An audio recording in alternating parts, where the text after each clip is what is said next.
Assalamualaikum warahmatullahi wabarakatuh. Selamat malam, salam sejahtera untuk kita semua. Jumpa lagi bersama dengan saya di channel Lab Service.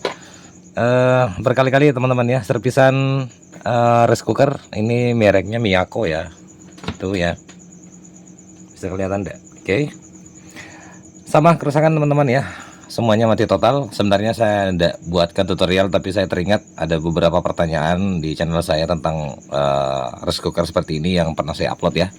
Pernah saya ingat bertanya itu untuk Miyako berapa derajat Celcius kah untuk termostatnya ya teman-teman ya. Nah kebetulan di hadapan saya ini sudah ada ya.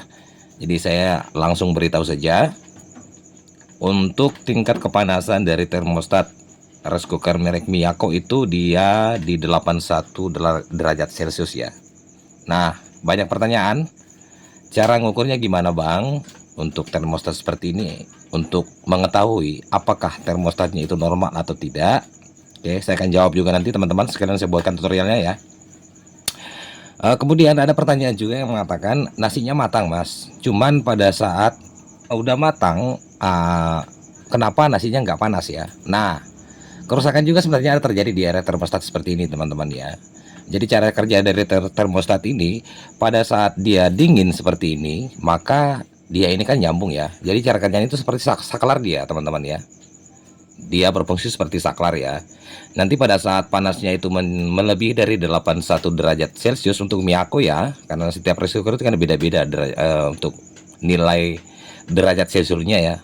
Nah pada saat dia mencapai 81 derajat Celcius maka dia akan memutus ya. Ini akan bunyi, tapi nanti saya buatkan tutorialnya teman-teman ya. Kebetulan ini saya punya ada termostat yang normal ya. Jadi kita bisa langsung tes dan ngecek ya. Jadi pada saat dia terputus ya, dia akan bunyi seperti relay ya.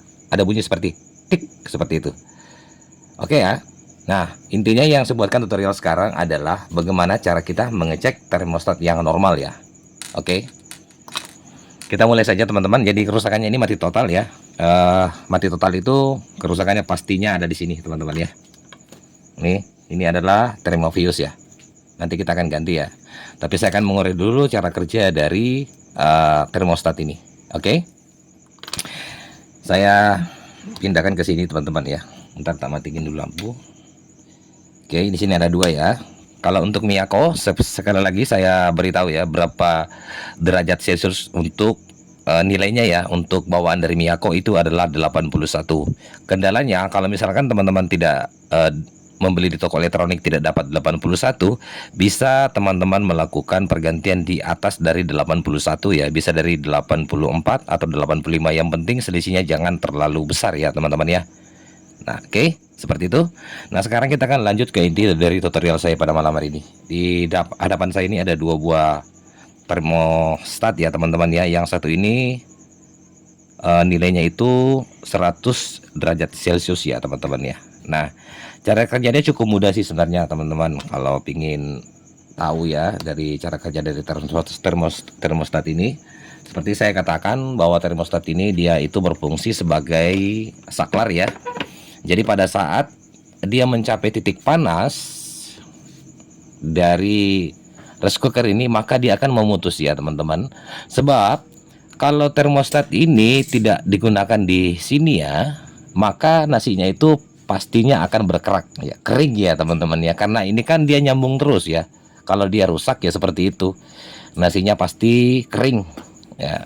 Karena dia tersambung pada saat dia mencapai titik panas di 81 derajat Celcius, dia nyambung terus ya. Akhirnya nasinya menjadi kering. Mungkin seperti itu ya teman-teman. Makanya fungsi dari termostat ini tuh dipasang di sini teman-teman sebagai mendeteksi panas dari rice cooker ini, dipasang di sini ya teman-teman ya. Nah, sekarang saya akan mulai mengukur ya gimana cara kita mengetahui termostatnya itu normal atau tidak ya. Saya ambil apometer saya gunakan apometer digital seperti ini. Kita ke skala buzzer bisa ya teman-teman ya. Yang bunyi seperti ini bisa ya. Ntar tak pindahin dulu. Bisa seperti itu. Bisa kita ke skala dioda bisa juga teman-teman ya. Nah, kalau kan skala dioda kalau kita nyambung seperti ini maka dia akan nilainya 00 ya, bisa. Tapi lebih bagus kalau saya indikasinya supaya kita bisa lebih jelas ya. Saya di skala buzzer saja seperti ini. Jadi pada saat kita dalam keadaan dingin, termostat ini kalau kita ukur ini pasti bunyi teman-teman ya. Nah, itu dia terhubung ya, sama dengan ini ya. Pasti dia terhubung karena ini kan dia sudah dalam keadaan dingin ya. Bentar. Nah, itu kan. Oke, kalau begitu saya cuman edukasi yang ini aja ya. Kita pindahkan dulu supaya agak luas sedikit. Nah, cara ngukurnya itu cukup mudah sih teman-teman ya. Bisa gunakan korek ya, bisa ya. Bisa gunakan solder, apapun yang menimbulkan panas ya bisa. Yang penting diletakkan di atas sini.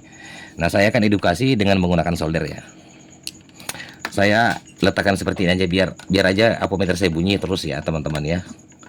Nanti pada saat dia mencapai titik panas dari termostat ini itu tingkat kepanasannya 100 derajat Celcius ya. Maka dia akan berhenti berbunyi teman-teman. Oke, kita mulai ya. Saya ambil solder saya. Ini solder saya sudah panas seperti ini. Langsung saja saya letakkan di sini rekan-rekan ya.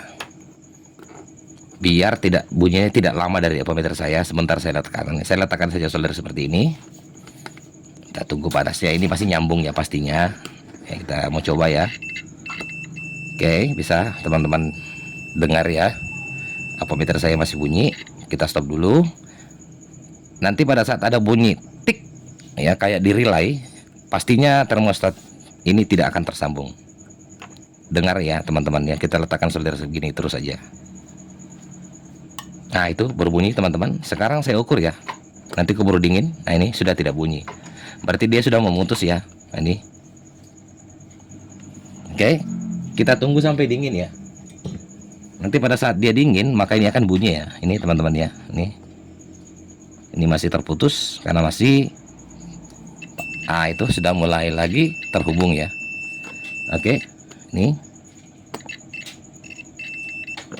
hari ini agak ribet juga teman-teman ya. Tar untuk lebih memastikan ya. Oke, seperti itu cara kerjanya ya. Nih saya letakkan lagi, kita ulangi lagi deh supaya lebih jelas ya. Saya biarin aja seperti itu ya.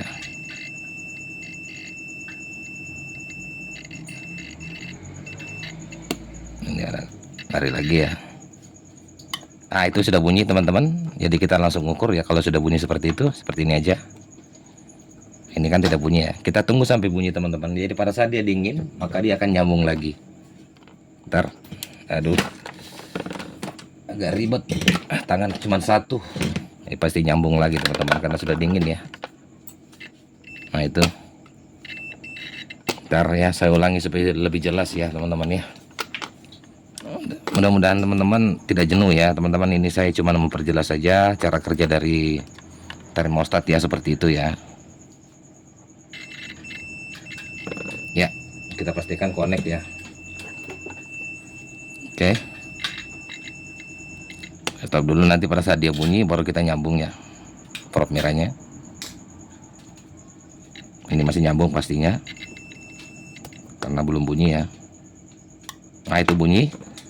Nah, sekarang kita letakkan seperti ini, pasti dia nggak nyambung ya. Kita tunggu sampai dingin, pasti akan bunyi sendiri ya apometer saya. Saya tidak goyangkan ya. Kita tunggu.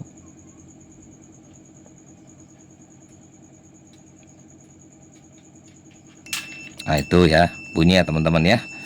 Ada juga bunyi tek seperti itu, maka dia akan nyambung.